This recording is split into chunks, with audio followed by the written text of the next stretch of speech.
ಓಂ ನಮೋ ಧರ್ಮದೇವಾಯ ಭೋಗಮೋಕ್ಷೈಕಹೇತವೇ ಸನಾತನಾಯ ದಿವ್ಯಾಯ ಸಂಸಾರ ನವಸೇತವೇ. ಸನಾತನ ಗುರುಪರಂಪರೆಯಂತೆ ದೈವಜ್ಞ ಪಂಡಿತರು ದೇವಿಯಾರಾಧಕರು ಆಗಿರುವಂತಹ ಬಂಡವಾಳದ ಈ ಹಿರೇಮಠದಲ್ಲಿ ನಡೆದಿರುವಂತಹ ಶಿವಯೋಗ ಸಾಧಕರ ಒಂದು ಮಂಡಲ ಪರ್ಯಂತರ ನಡೆದಿರುವಂತಹ ಶಿವ ಪಂಚಾಕ್ಷರ ಜಪಯಜ್ಞದಲ್ಲಿ ಪಾಲ್ಗೊಂಡಿರುವಂತಹ ಎಲ್ಲ ಶಿವಯೋಗ ಸಾಧಕರೇ ಹಾಗೂ ಈ ಮಠದ ಪರಮ ಪೂಜ್ಯರಾಗಿರ್ತಕ್ಕಂತಹ ಶ್ರೀ ಶತಸ್ಥಲ ಬ್ರಹ್ಮ ಜಡೆ ಸಿದ್ದೇಶ್ವರ ಶಿವಯೋಗಿ ಶಿವಾಚಾರ್ಯ ಸ್ವಾಮಿಗಳವರ ಶ್ರೀ ಚರಣಗಳಲ್ಲಿ ಭಕ್ತಿಯಿಂದ ನಮಸ್ಕರಿಸುತ್ತಾ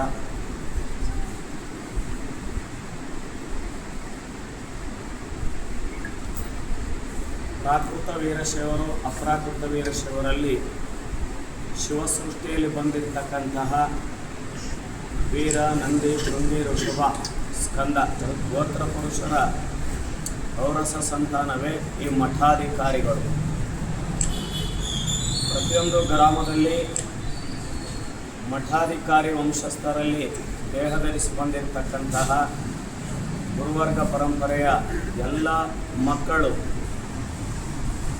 ವೇದಾಧ್ಯಯನವನ್ನು ಮಾಡೋಣದ್ರ ಜೊತೆಗೆ ಷಟ್ಕರ್ಮ ನಿರತರಾಗಿ ಬದುಕಬೇಕು ಅಂತಕ್ಕಂಥ ಕರೆಯನ್ನು ಕೊಡ್ಲಿಕ್ಕೆ ನಾನು ಇಚ್ಛೆ ಪಡ್ತೇನೆ. ವೇದಮೂರ್ತಿ ಮಹಾಂತಯ್ಯ ಬಾಳೆಹೊನ್ನೂರು ಪೀಠದಲ್ಲಿ ಅಧ್ಯಯನವನ್ನು ಮಾಡಿ ನಂತರ ನಮ್ಮ ಗರಡಿಯಲ್ಲಿ ಶ್ರೀ ದುರ್ಗಾ ಸಪ್ತಶತಿ ಪಾರಾಯಣ, ವೈದಿಕ ಷಟಸ್ಥಲ ಲಿಂಗ ಪೂಜಾ ವಿಧಿ, ವೀರಶೈವ ಪೂರ್ವ ಪ್ರಯೋಗ ರತ್ನ, ವೀರಶೈವ ಆಗಮ ಪ್ರಯೋಗ ರತ್ನ, ಉತ್ತರನ್ಯಾಸ ಉತ್ತರ ಪ್ರಯೋಗ ರತ್ನ, ಗೃಹ ವಾಸ್ತುವಿದ್ಯಾ ರಹಸ್ಯ, ಜಾತಕ ಭಾಗ, ಪಂಚಪಕ್ಷಿ ಶಾಸ್ತ್ರ, ತಾಜಿಕ ಜ್ಯೋತಿಷ್ಯ, ವಾಸ್ತುವಿದ್ಯಾ ರಹಸ್ಯಗಳನ್ನು ತಲಸ್ಪರ್ಶಿಯಾಗಿ ಅಧ್ಯಯನವನ್ನು ಮಾಡಿ ಕೈ ಕಟ್ಕೊಂಡು ಕೂತ್ಕೊಳ್ಳಲಿಲ್ಲ. ಶಿವಯೋಗ ಸಾಧಕರು ಷಟ್ಕರ್ಮ ನಿರತರಾಗಿರ್ಬೇಕಂತ ಶಾಸ್ತ್ರ ಬೋಧನೆ ಮಾಡ್ತದೆ. ಯಜನ, ಯಾಜನ, ಅಧ್ಯಯನ, ಅಧ್ಯಾಪನ, ದಾನ, ಪ್ರತಿಗ್ರಹ. ಈ ಶಿಬಿರದಲ್ಲಿ ಪಾಲ್ಗೊಂಡಿರ್ತಕ್ಕಂಥ ಎಲ್ಲ ಶಿವಯೋಗ ಸಾಧಕರು ಇಲ್ಲಿ ಒಂದು ಮಂಡಲ ಪರ್ಯಂತರ ನಿಮಗೆ ಶಿವಯೋಗ ಸಾಧನೆಯನ್ನು ಹೇಳ್ಕೊಟ್ಟಿದ್ದಾರೆ ಗುರುಗಳ ಅನುಗ್ರಹದಿಂದ. ನೀವು ಕಲ್ತೋಗಿ ಮನೆಯೊಳಗೆ ಮಲಿಕೊಂಡ್ರೆ ಪ್ರಯೋಜನ ಆಗಲ್ಲ. ಪ್ರತಿದಿನ ಪ್ರಾತಃ ಕಾಲದಲ್ಲಿ, ಸಾಯಂಕಾಲದಲ್ಲಿ ನಿಮ್ಮ ಇಷ್ಟಲಿಂಗ ಪೂಜೆ ಸಂದರ್ಭದಲ್ಲಿ ರುದ್ರ ಪಾರಾಯಣ, ಚಮಕ ಪಾರಾಯಣ, ಪಂಚಪರಮ ಮಂತ್ರಗಳ ಪಾರಾಯಣ, ಶಿವಾಷ್ಟೋತ್ತರ, ಲಿಂಗಾಷ್ಟಕ, ದೇವಿ ಸ್ತೋತ್ರ, ಪಶುಪತ್ಯಷ್ಟಕ ಮತ್ತು ದೇವ್ಯಾಪರಾಧ ಕ್ಷಮಾಪಣ ಸ್ತೋತ್ರ, ಅನ್ನಪೂರ್ಣ ಸ್ತೋತ್ರ ಇವುಗಳನ್ನು ಪಾರಾಯಣ ಮಾಡಬೇಕು. ಯಜನ ಅಂದರೆ ನಿತ್ಯ ಸ್ವಾಧ್ಯಾಯವನ್ನು ಮಾಡ್ತಕ್ಕಂಥದಕ್ಕೆ ಪೂಜಾ ಪುನಸ್ಕಾರಗಳನ್ನು ಸ್ವತಃ ವ್ಯಷ್ಟಿ ಪ್ರಜ್ಞೆಯನ್ನು ಮಾಡ್ತಕ್ಕಂಥದಕ್ಕೆ ಯಜನ ಅಂತ ಕರೀತಾರೆ. ಭಕ್ತರನ್ನು ಕೂರಿಸಿಕೊಂಡು ಅವ್ರ ಕೈ ಹಸ್ತವನ್ನು ಶುದ್ಧಿ ಮಾಡಿಸಿ, ಪತ್ರೆ ಅಕ್ಷತೆ ಕೊಟ್ಟು ಸಂಕಲ್ಪ ಮಾಡಿಸಿ, ಅವ್ರ ಕೈಗೆ ಕಂಕಣವನ್ನು ಧರಿಸಿ, ಪವಿತ್ರವನ್ನು ಧರಿಸಿ, ಪರಿಸ್ತರಣ ಕೊಟ್ಟು ಪೂಜೆ ಮಾಡಿಸ್ತಕ್ಕಂಥದಕ್ಕೆ ಯಾಜನ ಅಂತ ಕರೀತಾರೆ. ಯಜನ, ಯಾಜನ. ಅಧ್ಯಯನ ನೀವೆಲ್ಲ ಇಲ್ಲಿಗೆ ಮುಗೀತು, ಈ ವರ್ಷ ನಮ್ದು ಅಧ್ಯಯನ ಅಂತ ನೀವು ಮನೆ ಮಲಿಕ್ಕಬಾರದು. ಮತ್ತು ಮುಂದಿನ ವರ್ಷ ನಿಮ್ಮ ಜೊತೆಲಿ ಹೆಚ್ಚಿನ ಸಂಖ್ಯೆ ವಿದ್ಯಾರ್ಥಿಗಳು ಕರ್ಕೊಂಬಂದು ಈ ವರ್ಷ ನಿಮಗೆ ವೈದಿಕ ಶಿವಪೂಜಾ ವಿಧಿ ಆದರೆ ಮುಂದಿನ ವರ್ಷ ಗಣಪತಿ ಪೂಜೆ ಅಥವಾ ಶಿವಪುಣ್ಯ ವಾಚನ, ನಾಂದಿ ಸಮಾರಾಧನ, ಗೃಹ ಪ್ರವೇಶ, ವಿವಾಹ ಇಂಥ ವೈದಿಕ ಕ್ರಿಯಾಚರಣೆಗಳನ್ನು ಗುರುಗಳು ಮಾರ್ಗದರ್ಶನದಲ್ಲಿ ಅಧ್ಯಯನವನ್ನು ಮಾಡಬೇಕು. ಅಧ್ಯಯನ ಅಂತ ಕರೀತಾರೆ. ಅಧ್ಯಾಪನ ಕಲ್ತ ಮೇಲೆ ನೀವು ಸುಮ್ಮನೆ ಕೂತ್ಕೋಬಾರ್ದು. ನಿಮಗೆ ಬೇಕಾದ್ರೆ 4 ಜನ ಕೂರಿಸ್ಕೊಂಡು ಅವ್ರು ಒಂದು ಪಂಚಬ್ರಹ್ಮ ಮಂತ್ರನೋ ಅಥವಾ ಉಪಚಾರ ಮಂತ್ರಗಳನ್ನು ಹೇಳ್ಕೊಡ್ತಕ್ಕಂಥದ್ದಕ್ಕೆ ಅಧ್ಯಾಪನ ಅಂತ ಕರೀತಾರೆ. ದಾನ, ನೀವೆಲ್ಲ ಭಕ್ತರ ಮನೆಗೆ ಹೋಗಿ ಪೂಜೆ ಪುನಸ್ಕಾರ ಮಾಡಿ ಗಳಿಸಿ ತಗೊಂಬಂದಿರ್ತೀರಿ. ದೇವ್ರು ಇವತ್ತು ಹೆಂಗೆ ಕಮ್ಮಿ ಮಾಡಿಲ್ಲ ನಿಮಗೆ, ಒಂದು ಪೂಜೆ ಕರೆದ್ರೆ ಎಷ್ಟು ಕೊಡ್ಬೇಕು ಅಂತ ಬಾಯಿ ಬಿಟ್ಟು ಕೇಳ್ತೀರಿ ಹೊರಗೆ ಹೋದ್ಮೇಲೆ ಅಲ್ವಾ? ನೀವು ಗಳಿಸಿದ್ರಾಗೆ ನಿಮ್ಮ ಪಾಪ ತೊಳ್ಕೋಬೇಕು ಅಂದರೆ ನಿಮಗಿನ ಮೇಲಿರೋರು ಪಟ್ಟಾಧಿಕಾರಿಗಳು, ನಿಮ್ಮನ್ನ ಮಠಾಧಿಕಾರಿಗಳು ಅಂತ ಕರೀತಾರೆ, ನಮ್ಮನ್ನು ಪಟ್ಟಾಧಿಕಾರಿಗಳು ಅಂತಾರೆ, ನಮಗಿನ ಮೇಲಿರೋರಿಗೆ ಮಹಾಚಾರ್ಯರು ಅಂತ ಕರೀತಾರೆ. ಗುರುಹು ಆರಾಧ್ಯ ಆಚಾರ್ಯ ಆರಾಧ್ಯ ಗಣಾಧೀಶೋ ಶಿವದ್ವಿಜ ಋತ್ವಿಜೋ ದೇಶಿಕಾಧ್ಯಕ್ಷ ಗೌರವ ಸ್ಥಿರ ಜಂಗಮ ದೀಕ್ಷಾ ವಿಧಾರ್ಯ ಬ್ರಹ್ಮಗ್ನ ಮುಖ್ಯ ನಾಮ ತ್ರಯೋದಶ ಅಂತ ಹೇಳ್ತಾರೆ. ಗುರುವರ್ಗದಲ್ಲಿರ್ತಕ್ಕಂಥ ಶಿವಯೋಗ ಸಾಧಕರು 13 ವರ್ಗಗಳಲ್ಲಿದ್ದರೂ ಸಹ ಪ್ರಧಾನವಾಗಿ 3 ವರ್ಗದಲ್ಲಿ ನೋಡ್ತೇವೆ. ನಿಮ್ಮನ್ನ ಮಠಾಧಿಕಾರಿಗಳು ಅಂತ ಕರೀತಾರೆ. ನಿಮ್ಮ ಕರ್ತವ್ಯ ದೇವಸ್ಥಾನಗಳಲ್ಲಿ ಅಭಿಷೇಕಗಳನ್ನು ಮಾಡೋದು, ಮಕ್ಕಳು ಹುಟ್ಟಿದಾಗ ಲಿಂಗಧಾರಣೆ ಮಾಡೋದು, ನಾಮಕರಣ ಮಾಡೋದು, ಗೃಹ ಪ್ರವೇಶ, ವಿವಾಹ, ವೈದಿಕ ಕ್ರಿಯಾಚರಣೆಗಳು ನಿಮ್ಮ ಕರ್ತವ್ಯ. ಹೆಚ್ಚಿನ ಕರ್ತವ್ಯಗಳು ಪಟ್ಟಾಧಿಕಾರಿಗಳು ಅನುಷ್ಠಾನ ಮಾಡುವಾಗ ನಿಮ್ಮೂರಲ್ಲಿ ಧರ್ಮ ಸಭೆಗಳನ್ನು ಏರ್ಪಡಿಸಿದಾಗ, ದೇವಸ್ಥಾನ ಪ್ರತಿಷ್ಠಾಪನಾ ಕಾರ್ಯಗಳಲ್ಲಿ ದೇವರಿಗೆ ಕಳೆಯನ್ನು ತುಂಬಲಿಕ್ಕೆ ಮತ್ತು ಯಜ್ಞ ಯಾಗಾದಿಗಳಲ್ಲಿ ಬ್ರಹ್ಮನ ಸ್ಥಾನವನ್ನು ಅಲಂಕರಿಸಲಿಕ್ಕೆ ಪಟ್ಟಾಧಿಕಾರಿಗಳನ್ನು ನೀವು ಕರಿಬೇಕು. ನಮ್ಮ ವೈದಿಕರಲ್ಲಿ ಕೆಟ್ಟ ಪ್ರವೃತ್ತಿ ಏನು ಬಂದತ್ತಂದ್ರೆ ಅವ್ರದ್ದು ನಮಗೂ ಏನು ಕಮ್ಮಿ ಇಲ್ಲ, ನಾವೇನು ಕಮ್ಮಿ ಇಲ್ಲ, ಅವ್ರ ಅಪ್ಪನ ಮೀರಿಸ್ತೀವಿ ಅನ್ನೋ ಲೆಕ್ಕ ದುರಂಕಾರದಿಂದ ಮೆರಿತಕ್ಕಂಥ ವೈದಿಕರಿಗೆ ಏನು ಕೊರತೆ ಇಲ್ಲ. ಆದರೆ ನೀವು ಕಲ್ತದ್ದು ನಿಮ್ಮ ಯೋಗ್ಯತೆ, ನೀವು ನಮ್ಮದು ಮಾಡೋಕ್ಕೆ ಹೋದ್ರೆ ನಿಮಗೆ ಒಳ್ಳೇದಾಗಲ್ಲ, ನೀವು ಸರ್ವನಾಶ ಆಗ್ತೀರ. ಅವಾಗ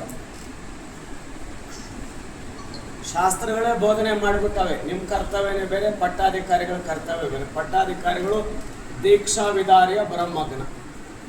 ನಿಮ್ಮೂರಿಗೆ ನಾವು ಬರಬೇಕಾದ್ರೆ ನೀವು ನಮ್ಮನ್ನು ಬಂದು ಕರಿಬೇಕು. ನಿಮ್ಮೂರಿಗೆ ಪಂಚಾಚಾರ್ಯರು ಬರ್ಬೇಕಂದ್ರೆ ನೀವು ನಮ್ಮನ್ನು ಮುಂದಿಟ್ಕೊಂಡು ನಮ್ಮ ಮಾರ್ಗದರ್ಶನದಲ್ಲಿ ನೀವು ಪಂಚಾಚಾರ್ಯ ಕರೆದು ಕಾರ್ಯಕ್ರಮ ಮಾಡಬೇಕು, ಮಹಾಚಾರ್ಯ. ಇದು ನಮ್ಮ ಧಾರ್ಮಿಕ ಸಂವಿಧಾನ. ಹೀಗೆ ನೀವು ಗಳಿಸಿ ತಂದಿರ್ತೀರಲ್ಲ, ಆ ಪಾಪದ ನೀವು ಅಷ್ಟೇ ಇಟ್ಕೊಂಡು ತಿನ್ನಬಾರ್ದು. ಸ್ವಲ್ಪ ಮಠ ಮಂದಿರಗಳಿಗೆ ಇಲ್ಲಿ ಧರ್ಮ ಕಾರ್ಯಗಳಾಗುವ ಶ್ರಾವಣ ಮಾಸ, ಜಾತ್ರಾ ಮಹೋತ್ಸವ ಮತ್ತು ಏನಾದ್ರು ವಿಶೇಷ ಕಾರ್ಯಕ್ರಮಗಳಾಗುವ ನಿಮ್ಮೂರಿಗೆ ಗುರುಗಳು ಕರ್ಕೊಂಡೋಗಿ ಎಲ್ಲ ಭಕ್ತರ ಮನೆ ಪಾತ್ಪೂಜೆ ಮಾಡಿಸಿ ಗುರುಗಳನ್ನ ಪಟ್ಟಿ ಮಾಡಿ ಕೊಡ್ಬೇಕು ನೀವು ನಿಮ್ಮ ಗುರುಗಳಿಗೆ. ನಿಮ್ಮೂರ ಜೋಳ ಬೆಳೆದ್ರೆ ಜೋಳ, ಕಡಲೆಕಾಯಿ ಬೆಳೆದ್ರೆ ಕಡಲೆಕಾಯಿ, ಕಡಲೆಕಾಳು, ಹೆಸರು ಕಾಳು ಏನು ಬೆರೀತದೋ ಮಠದಲ್ಲಿ ನಿತ್ಯಾನ್ನ ದಾಸೋಹಕ್ಕೆ ನೀವು ದವಸ ಧಾನ್ಯಗಳನ್ನು ನಿಮ್ಮೂರಲ್ಲಿ ಸಂಗ್ರಹಣೆ ಮಾಡಿ ಕೊಡಬೇಕು ಗುರುಗಳಿಗೆ. ಮತ್ತು ನಿಮ್ಮ ಶಕ್ತಿ ಭಕ್ತಿ, ಒಂದು ಮನೆಗೆ 101 ರೂಪಾಯಿ, 501 ರೂಪಾಯಿ, 1001 ರೂಪಾಯಿ ಭಕ್ತಿ ಕಾಣಿಕೆಯನ್ನು ಕೊಡ್ಬೇಕು. ನೀವು ವೈದಿಕರು ಗಳಿಸಿರ್ತೀರಲ್ಲ, ಇವತ್ತೊಂದು 1000 ರೂಪಾಯಿ ದುಡಿದ್ರೆ ನಮ್ಮ ಗುರುಗಳಿಗೆ ಅಂತ 100 ರೂಪಾಯಿ ಎತ್ತಿಡ್ಬೇಕು. ಎತ್ತಿಟ್ರೆ ನಿಮ್ಗೆ ಒಳ್ಳೇದಾಗ್ತದೆ. ಎಲ್ಲ ನೀವೇ ತಿಂದರೆ ಅದರಲ್ಲಿ ಏನು ಅರ್ಥ ಇರಲ್ಲ, ಅವ ಧರ್ಮ ದೇವರು ಉಳಿಯ ಸಾಧ್ಯ ಇಲ್ಲ. ಈ ನಿಟ್ಟಿನಲ್ಲಿ ನಿಮಗೆ ರುದ್ರಾಧ್ಯಾಯ ಪಾರಾಯಣವನ್ನು ಹೇಳ್ಕೊತಾರೆ. ಋತ್ತು ದುಃಖಂ ದ್ರಾವಯತೀತಿ ರುದ್ರಃ. ಆದಿದೈವಿಕ, ಆದಿಭೌತಿಕ, ಆಧ್ಯಾತ್ಮಿಕ ದುಃಖಗಳು ಕ್ಷಯಿಸಬೇಕಾದ್ರೆ ರುದ್ರಾಭಿಷೇಕವನ್ನು ಪಾರಾಯಣ ಮಾಡಬೇಕು. ನೀವೆಲ್ಲ ರುದ್ರೋಭೂತ್ವ ರುದ್ರಮರ್ಚಯ ಅಂತ ಹೇಳ್ತಾರೆ. ರುದ್ರರಾಗಿ ರುದ್ರರನ್ನ ಪಾರಾಯಣ ಮಾಡಬೇಕು ಅಂತ ಹೇಳ್ತಾರೆ. ಬಹುಶಃ ನೀವೆಲ್ಲ ಒಂದು ತಿಂಗಳು, ಒಂದು ಮಂಡಲ ಪರ್ಯಂತ ಇಲ್ಲಿ ಪಾರಾಯಣ ಮಾಡಿರೋಂಥವ್ರು ಚಂದ ಪಾರಾಯಣ ಮಾಡಿದ್ದೀವಿ. ನಾವು ನಿನ್ನೆ ಹೇಳುವಾಗ ಪದಚ್ಛೇದ ಹೇಳ್ಕೊಟ್ಟಿವಿ, ನಿಮಗೆ ಕಷ್ಟ ಆಗಬಾರ್ದು ಅಂತ. ಇವತ್ತು ವಾಕ್ಯಾರ್ಥಯೋ ಸದೃಶಯೋ ಐಕ್ಯಾರೋಪ ನಿದರ್ಶನ ಅಂತ, ನಿದರ್ಶನ ಅಲಂಕಾರದ ಪ್ರಕಾರ ಒಂದೊಂದು ವಾಕ್ಯ ಪೂರ್ತಿ ಹೇಳಿಕೊಟ್ರಿ. ನೀವು ತಪ್ಪು ಹೇಳಿದ್ರು ಪರವಾಗಿಲ್ಲ ಅಂತ. ಕಾರಣ ಏನು ಅಂದರೆ ನಿಮ್ಮಲ್ಲಿರ್ತಕ್ಕಂಥ ಶಕ್ತಿಪಾತ ಲಕ್ಷಣವನ್ನು ನಾವು ಇವತ್ತು ಗ್ರಹಿಸಿದ್ವಿ. ಕೆಲವರು ಬಾಯಿ ತುಂಬ ಇರೋ ವಿದ್ಯಾರ್ಥಿಗಳಲ್ಲಿ ಒಂದು 25 ಜನ ಬಾಯಿ ತುಂಬ ಸ್ಪಷ್ಟವಾಗಿ ಹೇಳಿದರೆ, ಒಂದು 5 ಜನ ಕೋತಿಗಳಾಡ್ದಂಗೆ ಆಡ್ತಿದ್ರಿ, ಇನ್ನೊಂದು 5 ಜನ ನಿದ್ದೆ ಮಾಡ್ತಿದ್ರಿ. ನಿಮ್ಮ ಮನಸ್ಸು ಎಲ್ಲೆಲ್ಲೋ ಇರಲಿ, ಮನಸ್ಸು ಪ್ರಳಯ ಅಂತ ಅದು. ಮತ್ತು ನಮ್ಮ ಕಡೆ ಬರಬೇಕಾದ್ರೆ ನಾವು ನಿಮಗೆ ಆಯಸ್ಕಾಂತವನ್ನು ಎಸ್ತು ನಿಮ್ಮನ್ನು ಎಳ್ಕೋಬೇಕು. ನಿಮ್ಮ ಅಕ್ಕಪಕ್ಕ ಇರೋರು ನಿಮ್ಮನ್ನು ತೀವ್ರ ನಮ್ಮ ಕಡೆ ಕರೆಸ್ಬೇಕು ಅಲ್ವೇ? ನೀವೆಲ್ಲ ಇವತ್ತು ಚೆನ್ನಾಗಿ ಪಾರಾಯಣ ಮಾಡಿದ್ವಿ. ನಾನು ಹೇಳುವಾಗ ಬೇಕಂತನೂ ನಾನೊಂದು ಶಬ್ದ ತಪ್ಪು ಹೇಳಿದರೆ, ಇಲ್ಲ ಬುದ್ಧಿ ಈ ವಾಕ್ಯ ಹೇಳ್ಬೇಕು ಅಂತಂದ್ರಿ. ಕಾರಣ ಏನು ಅಂದರೆ ನಿಮ್ಮ ಮನಸ್ಸು, ನಿಮ್ಮ ಕಣ್ಣು, ನಿಮ್ಮ ದೃಷ್ಟಿ ಬುಕ್ಕಲ್ಲಿ ಐತೋ ಇಲ್ವೋ ಅಂತ ನಾನು ಪರೀಕ್ಷೆ ಮಾಡಲಿಕ್ಕೆ 3-4 ಸರಿ ಕೆಲವು ವಾಕ್ಯಗಳನ್ನು ಹೇಳಲಿಲ್ಲ ನಾನು. ಆಗ ನೀವು ಹೇಳಿದ್ರಿ, ಆಗ ನನಗೆ ಅನ್ನಿಸ್ತು ನಿಮ್ಮ ಮನಸ್ಸು ಪುಸ್ತಕದಲ್ಲಿದೆ. ಪುಸ್ತಕಂ ಹಸ್ತ ಲಕ್ಷಣಂ ಅಂತ ಹೇಳ್ತಾರೆ. ಪುಸ್ತಕಂ ನೀವು ಹಸ್ತಲಕ್ಷಣದಲ್ಲಿ ಅಧ್ಯಯನವನ್ನು ಮಾಡಿದಿರಿ. ನೀವು ಮುಂದೆ ಮಂತ್ರ ದ್ರಷ್ಟಾರ ಆಗಬೇಕು ಅಲ್ವೇ? ಮಂತ್ರ ದ್ರಷ್ಟಾರ ಆಗಬೇಕು ಅಂದರೆ ಮಂತ್ರಗಳ ಸಾಕ್ಷಾತ್ಕಾರ ಆಗಬೇಕಾದ್ರೆ ನಿಮಗೆ ನಿತ್ಯ ಪಾರಾಯಣ ಮಾಡಬೇಕು ಸೂರ್ಯೋದಯ ಸೂರ್ಯಾಸ್ತಕ್ಕೆ. ನೀವು ಬುಕ್ ಮುಚ್ಚಿಟ್ರಿ ಅಂದರೆ ನೀವು ಮಂತ್ರ ಭ್ರಷ್ಟಾರ ಆಗಲ್ಲ, ಮಂತ್ರ ಭ್ರಷ್ಟಾರ ಆಗ್ತೀರಿ. ಅವಾಗ ದ್ರಷ್ಟಾರ ಆಗಲ್ಲ, ಭ್ರಷ್ಟಾರ ಆಗ್ತೀರಿ. ಅದಕ್ಕೆ ನೀವೆಲ್ಲ ಜಡಸಿದ್ದೇಶ್ವರ ಮಠದ ಬೋಧಂತವರು ಹೋಂಡಾ ಪಂಡಿತರಾಗಬೇಕು. ಹೋಂಡಾ ಪಂಡಿತರು, ಬೋಂಡಾ ಪಂಡಿತರಾಗಬಾರದು ನಮ್ಮ ಅಪೇಕ್ಷೆ. ಹಾಗಾಗಿ ನಮ್ಮ ಮಾಂತಯ್ಯ ದೊಡ್ಡ ದೊಡ್ಡ ವಿದ್ವಾಂಸರನ್ನು ಕಲಿಸಿ ತಿಳುವಳಿಕೆ ಕೊಟ್ಟು ನಿಮಗೆ ಪಾಠ ಹೇಳಿಸ್ತಾರೆ. ಬಹುಶಃ ನಿಮಗೊಂದು ತಟ್ಟೆ ಒಳಗೆ ಇಲ್ಲಿ ದೊಡ್ಡವಾಳದಾಗಿರೋ ಹೋಟ್ಲುಗಳು ಅವೆಲ್ಲ ಮಿರ್ಚಾ ಬಜ್ಜಿ ತರಿಸಿದ್ರೆ ಎಲ್ಲವೂ ತಿಂದು ಯಾವ ಹೋಟ್ಲು ಮಿರ್ಚಾ ಬಜ್ಜಿ ರುಚಿ ಆಯ್ತಂತ ಹೇಳ್ತೀರೋ ನಿಮ್ಮ ನಾಲ್ಗೆ ನಿಮ್ಮ ಬಾಯಿ ಸ್ವಾದಿಷ್ಟದೊಳಗೆ ಇಲ್ಲಿ ಕಲ್ತಿರ್ತಕ್ಕಂಥ ವಿದ್ಯೆ ನಿಮಗೆ. ಹಾಗೆ ಆ ಜಡಸಿದ್ದೇಶ್ವರ ನಿಮ್ಮ ಆತ್ಮ ಸಾಕ್ಷಾತ್ಕಾರ ಮಾಡ್ತಾನೆ ಅಂತಕ್ಕಂಥ ಮಾತನ್ನು ಹೇಳ್ತಾ ನೀವೆಲ್ಲ ಇಲ್ಲಿಗೆ ಕೈ ಕಟ್ಟಿ ಕುತ್ಕೋಬಾರ್ದು. ವರ್ಷ ಮತ್ತೆ ಈ ರಜಾ ದಿನಗಳು ಬಂದಾಗ ನಿಮ್ಮ ಅಕ್ಕಪಕ್ಕ ಮನೆಗಳಲ್ಲಿ ಎಲ್ಲೆಲ್ಲಿ ಯಾವ್ಯಾವ ವೈನ್ಯರ ಮನೆ ಅದಾವೆ, ಯಾವ್ಯಾವ ಪೀಠದರು ಅವ್ರನ್ನೆಲ್ಲ ಕರ್ಕೊಂಬಂದಿಲ್ಲಿ ವೇದಾಧ್ಯಯನ ಜ್ಯೋತಿಷಾಧ್ಯಯನ ಮಾಡೋಣವ್ರ ಜೊತೆಲೆ ಗೊತ್ತಾಯ್ತಾ? ಒಂದೇ ಸರಿ ಎಲ್ಲ ಕಲಿಯೋಕ್ಕಾಗಲ್ಲ. ಮುಂದಿನ ವರ್ಷ ನಿಮಗೆ ನಕ್ಷತ್ರ ನಿಘಂಟು, ಗ್ರಹ ನಿಘಂಟು, ಭಾವ ನಿಘಂಟು, ರಾಶಿ ನಿಘಂಟು, ರಾಷ್ಟ್ರಾಧಿಪತಿ ನಿಘಂಟು 5 ವಿಚಾರಗಳನ್ನು ಕಲ್ತ್ಕೊಳ್ಬೇಕು. ಅಲ್ಲಿ ಮುಂದಿನ ವರ್ಷ ಮತ್ತೊಂದು ವಿಚಾರ ಹೇಳ್ತಾರೆ. ಹೀಗೆ ನೀವು ಕಲಿತೀವಿ ಅಂದರೆ ಗೊತ್ತಾಯ್ತಾರ ಏನು ಬೇಕಾದ್ರೂ ಸಾಧನೆ ಮಾಡ್ಬೋದು. ಮಠ ಮಂದಿರಗಳಲ್ಲಿ ನೀವು ಮನೆ ಒಳ ಮಲಿಕೊಂಡ್ರೆ ನಾವೇನೂ ಮಾಡೋಕ್ಕಾಗಲ್ಲ. ನಿಮ್ಮ ಮನೆಗೆ ಪತ್ರಿಕೆ ಕಳಿಸ್ಕೊಡ್ತೀವಿ, ಕಾರ್ಯಕ್ರಮ ನಡೀತೈತೆ, ಬಂದು ಪಾಲ್ಗೊಳ್ರಿ ಅಂತ ಹೇಳ್ತೀವಿ. ನೀವು ಬಂದು ಪಾಲ್ಗೊಂಡು ಅಕ್ಕಪಕ್ಕ ಇರೋರನ್ನ ಕರ್ಕೊಂಬಂದು ನೀವು ಇಲ್ಲಿ ಕಲಿತು ಆತ್ಮೋದ್ಧಾರವನ್ನು ಮಾಡ್ಕೊಂಡಿರ್ತಕ್ಕಂಥ ಮಾತನ್ನು ಈ ಸಂದರ್ಭದಲ್ಲಿ ಕಡೆ ಕೊಡ್ತಾ ನಿಮಗೆಲ್ಲ ನಿಮ್ಮ ಗುರುಗಳು ಮಂತ್ರಗಳು ಹೇಳ್ಕೊಡುವಾಗ ಹೇಳ್ತಾರೆ, ಓಂ ಭದ್ರಂ ಕರ್ಣೇಭಿ ಶೃಣುಯಾಮ ದೇವಾಹ. ಸ್ಥಿರವಾದ ಕಿವಿಗಳಲ್ಲಿ ಶಾಸ್ತ್ರಾರ್ಥಗಳನ್ನು ಶ್ರವಣ ಮಾಡಬೇಕು.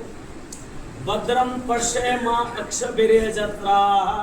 ಕಣ್ಣುಗಳಲ್ಲಿ ರುದ್ರಾಭಿಷೇಕವನ್ನು ಯಜ್ಞ ಯಾಗಾದಿಗಳನ್ನು ನೋಡ್ಬೇಕು. ಇಂಥ ಮೊಬೈಲ್ನೊಳಗಿರ್ತಾವಲ್ಲ ಅಸಹ್ಯಗಳು ನೋಡಬಾರ್ದು, ಗೊತ್ತಾಯ್ತಾ? ಸ್ಥಿರ ಇರಂಗೈಹಿ. ಈ ಕೈ ಅದಾವಲ್ಲ ಇವು ಮಿಕ್ಕ ಕೈಯು, ಒಂದು ದಗ್ಧ ಹಸ್ತ ಇರ್ತತೆ, ಒಂದು ರಿಕ್ತ ಹಸ್ತ ಇರ್ತತೆ. ನೀವು ಅವೆರಡು ವಲಸ ಕೈಗಳನ್ನು ಜಪ ಮಾಡಿ ಕೈನ ಪರುಷಾಸ್ಥ ಅಮೃತಾಸ್ತವನ್ನಾಗಿ ಮಾಡಿಕೊಳ್ಬೇಕು. ನೀವು ನಿಮ್ಮ ತಂದೆ ತಾಯಿಗೆ ನಮಸ್ಕಾರ ಮಾಡಿದಾಗ ನಿಮ್ಮ ತಲೆ ಮೇಲೆ ಬೆನ್ನ ಮೇಲೆ ಕೈ ಇಟ್ಟು ಭಗವಂತ ನಿಮ್ಗೆ ಆಯುಷ್ಯ ಆರೋಗ್ಯ ಯಶಸ್ಸು ಸಂಪತ್ತನ್ನು ಕೊಡಲಿ ಅಂತ ಹೇಳ್ತಾರೆ. ಅಭಿವಾದನ ಶೀಲಸ್ಯ ನಿತ್ಯಂ ವೃದ್ಧೋಪಶೇವಿನಃ ಚತ್ವಾರಿ ತಸ್ಯ ವರ್ಧಂತೆ ಆಯುವೃದ್ಧಿ ಮೆಶೋಬಲಂ ಅಂತ ಹೇಳ್ತಾರೆ ಶಾಸ್ತ್ರದೊಳಗೆ. ಹೀಗೆ ನೀವು ಅಧ್ಯಯನಶೀಲರಾಗಿ ಗುರುಗಳ ಆಶೀರ್ವಾದ ಮುಖಾಂತರ ಸ್ಥಿರ ಇರಂಗೈಹಿ ಸ್ತುಷ್ಟವಾಗುಂ ಸಸ್ತನುಭಿ. ಗಳಿಸಿದ್ದನ್ನು ಸ್ವಲ್ಪ ಮಠ ಮಂದಿರಗಳಿಗೆ ದಾನವನ್ನು ಕೊಡಬೇಕು, ಗೊತ್ತಾಯ್ತರ? ತೊಗೊಂಡೋಗೆಲ್ಲ ಹೋಟ್ಲುಗಳಿಗೆ ಎಲ್ಲೆಲ್ಲೋ ಖರ್ಚು ಮಾಡಬಾರ್ದು. ಅದು ಮಠ ಮಂದಿರಗಳಿಗೆ ನೀವು ಕೊಟ್ಟರೆ ಧರ್ಮೋ ರಕ್ಷತೆ ರಕ್ಷಿತ. ಭಗವಂತ ನಮ್ಮನ್ನೊಂದು ಕಡೆ ಕಾಪಾಡ್ತಾನೆ, ನಿಮ್ಮ ಮಕ್ಕಳು ಮೊಮ್ಮಕ್ಕಳನ್ನ ಉತ್ತರೋತ್ತರ ನಿಮ್ಮ ವಂಶವನ್ನು ಬೆಳೆಸ್ತಾನೆ ಅಂತಕ್ಕಂಥ ಮಾತನ್ನು ಹೇಳ್ತಾ, ಓಂ ಭಕ್ತ ವತ್ಸಲ ಭಕ್ತ ಪಾಲಕ ಭಕ್ತ ಬಂಧುವೆ ಶಕ್ತಿ ಸಿಂಧುವೆ ಭಕ್ತ ಜನ ಸಂತಾನದಾಯಕ ಯೋಗಿ ಕುಲ ತಿಲಕ ಮುಕ್ತಿ ಮುಕ್ತಿಗೆ ಮೂಲಭೂತ ವೈರಾಗ್ಯ ಪೂಜಿತ ಪಾದ ಪದ್ಮನೆ ಶಕ್ತಿಯಿಂದಲಿ ಸಲಹುರೇವಣ ಸಿದ್ಧ ಗುರುವರನೆ, ಶಕ್ತಿಯಿಂದಲಿ ಸಲಹುರೇವಣ ಸಿದ್ಧ ಗುರುವರನೆ, ಶಕ್ತಿಯಿಂದಲಿ ಸಲಹುರೇವಣ ಸಿದ್ಧ ಗುರುವರನೆ. ನಿಮ್ಮ ತಂದೆ ತಾಯಿಗಳೇನು ಹೇಳ್ತಾರೆ ಅಂದ್ರೆ ನಿಮಗೆ ಮಕ್ಕಳು ಹುಡ್ಸೋದು ಹೇಳ್ಕೊಡ್ತಾರೆ ಅಲ್ವೇ? ತಂದೆಗೂ ಗುರುವಿಗೂ ಒಂದು ಅಂತರ ಉಂಟು, ತೋರುವನು ಸದ್